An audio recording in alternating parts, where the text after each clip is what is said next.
Hello friends, આજે આપણે બનાવવાના છીએ મેગી રાઈસ અને નવી રેસીપીથી. તો ચાલો બનાવવાનું શરૂ કરીએ. સૌથી પહેલાં તો આપણે બધું જે શાકભાજી છે તેને સમારી લેવાનું છે. મેં અહીં એક મોટું બટેકું લીધું છે, ડુંગળી, ટમેટાં, મીઠો લીમડો, લસણ છે તેને ખાંડી લીધું છે અને વટાણા પણ લેવાના છે.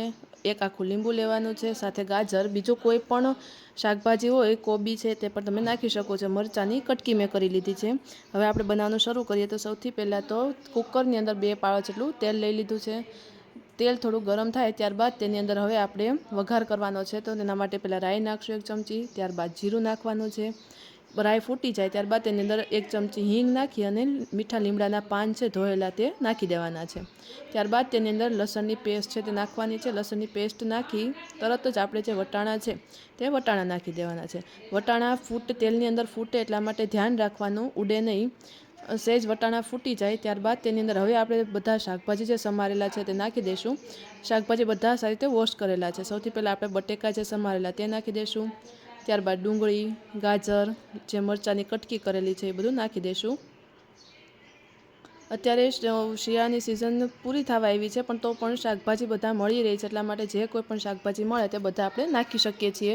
જેવી રીતે આપણે ભાત વઘારીએ છીએ તે જ રેસીપીથી આપણે મેગી રાઈસ કરવાના છીએ. ત્યારબાદ આપણે જે ટમેટું સુધારેલું છે તે ટમેટું નાખી દેવાનું છે. બધું તેલમાં થોડીક વાર ચડવા દેવાનું છે અને સારી રીતે મિક્સ કરી લેવાનું છે. ત્યારબાદ હવે આપણે મસાલો નાખશું. તો સૌથી પહેલાં તો સ્વાદ અનુસાર મીઠું નાખી દેવાનું છે. ત્યારબાદ આપણે હળદર નાખશું, જીરું નાખી દેવાનું છે ખાંડેલું, ધાણા જીરું પાવડર છે, અને ત્યારબાદ આપણે ચટણી નાખશું. જો તમે ઓછું બાળકો માટે બનાવતા હોય તો મરચાંની કટકી નાખી છે એટલા માટે લાલ મરચું પાવડર ન નાખો તો પણ ચાલે, સ્કીપ કરી શકો છો. અને મોટા માટે બનાવતા હોય તો લાલ મરચું પાવડર થોડો અમથો નાખીએ તો પણ ચાલે, અથવા કાશ્મીરી લાલ મરચું નાખવાનું, જેનાથી તીખાશ ન આવે ને કલર સારો દેખાય. હવે આપણે જે લીંબુના 2 ફાડા કરેલા હતા, આખું લીંબુ છે તે નાખી દેવાનું છે. પણ અહીં એક વાતનું ખાસ ધ્યાન રાખવાનું, જો તમે ટમેટાં દેશી લીધા હોય તો એની અંદર લીંબુ છે તે ન નાખો તો પણ ચાલે. અહીં મેં દેશી ટમેટાં નહોતા એટલા માટે લીંબુ છે તે નાખું છું, કારણ કે ખટાશ માટે થોડું જોઈએ.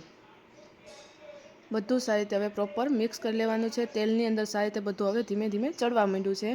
ત્યારબાદ આપણે જે ભાત લેવાના છે ચોખા, તેને સારી રીતે પાણીમાં વોશ કરી નાખ્યા છે. અને હવે આ જે ચોખા છે તેને આપણે નાખી દેવાના છે કુકરની અંદર. સારા પાણીથી વોશ કરી અને ત્યારબાદ જ એની અંદર પાણી ભરેલું હતું.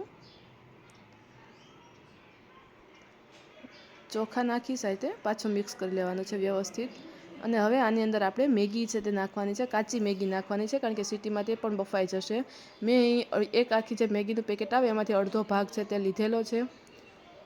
જો બાળકો માટે બનાવતા હોય તો મેગીનું પ્રમાણ તમે વધારે ઓછું પણ રાખી શકો છો.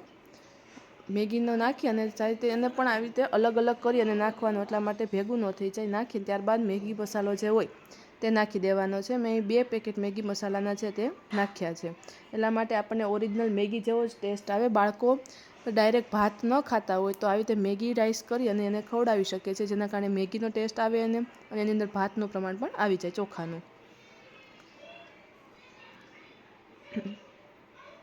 આ રીતે 2 મસાલાના પેકેટ નાખી અને મિક્સ કરી લીધું, હલાવ્યું. ત્યારબાદ એને મેં 4 વિસલ છે તે વગાડવા દીધી છે. હવે આપણે જે અંદર હવા છે તે કાઢી નાખવાની છે. તમે જોઈ શકો છો એકદમ શાકભાજી લીલોતરી મસ્ત છે અને મેગીથી ભરપૂર એવું આપણા મેગી રાઈસ છે તે તૈયાર થઈ ગયા છે. બાળકોને ખૂબ જ મજા આવે એવા થયા છે, કારણ કે ટેસ્ટ ઓરિજિનલ મેગીનો આવે અને દેખાવમાં પણ બહુ સરસ લાગે છે. તો એકવાર જરૂરથી ટ્રાય કરજો. વિડીયો ગમે તો લાઇક, શેર અને સબસ્ક્રાઈબ જરૂરથી કરજો.